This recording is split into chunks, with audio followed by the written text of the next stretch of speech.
নিথর দেহটির শেষ বিদায়, যেখানে ফ্যাসিবাদ সেখানেই ছাপিয়ে পড়া যুবকের নাম শাহরিয়ার আলম শাম্য। মঙ্গলবার রাতে নিজ বিশ্ববিদ্যালয়ের পাশের সোহরাওয়ার্দী উদ্যানে দুর্বৃত্তের ছুরিয়াঘাতে জীবন দিতে হলো তাকে। নিজের প্রিয় বন্ধু আর সহকর্মীকে শেষ বিদায় জানাতে ছুটে আসেন অনেকে। কাছের মানুষকে একবার ছুঁয়ে দেখার চেষ্টাও করেছেন কেউ কেউ। স্বজনদের কান্নায় ভারী হয় ঢাবির কেন্দ্রীয় মসজিদ এলাকা।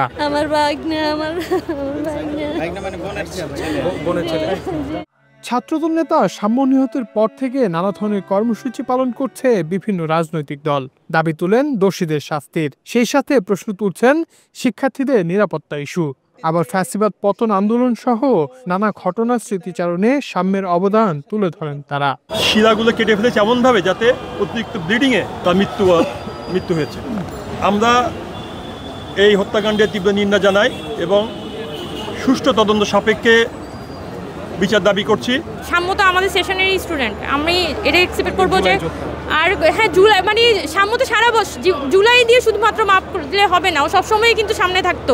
হত্যাকাণ্ডটা খুবই আসলে খারাপ লাগছে। আমরা শুধু এটা এক্সপেক্ট করবো যে আমাদের ক্যাম্পাসে স্টুডেন্টদের নিরাপত্তাটা থাকুক আর কোনো স্টুডেন্টকে যাতে কখনো এইভাবে করে মনতে না হয়।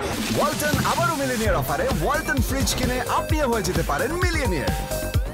মিলিনিয়ার ছড়াছড়ি দেশ জুড়ে, এটা শুধু ওয়ালটনই পারে। শাম্য অত্যন্ত ভদ্র এবং অমায়িক একজন শিক্ষার্থী ছিলেন।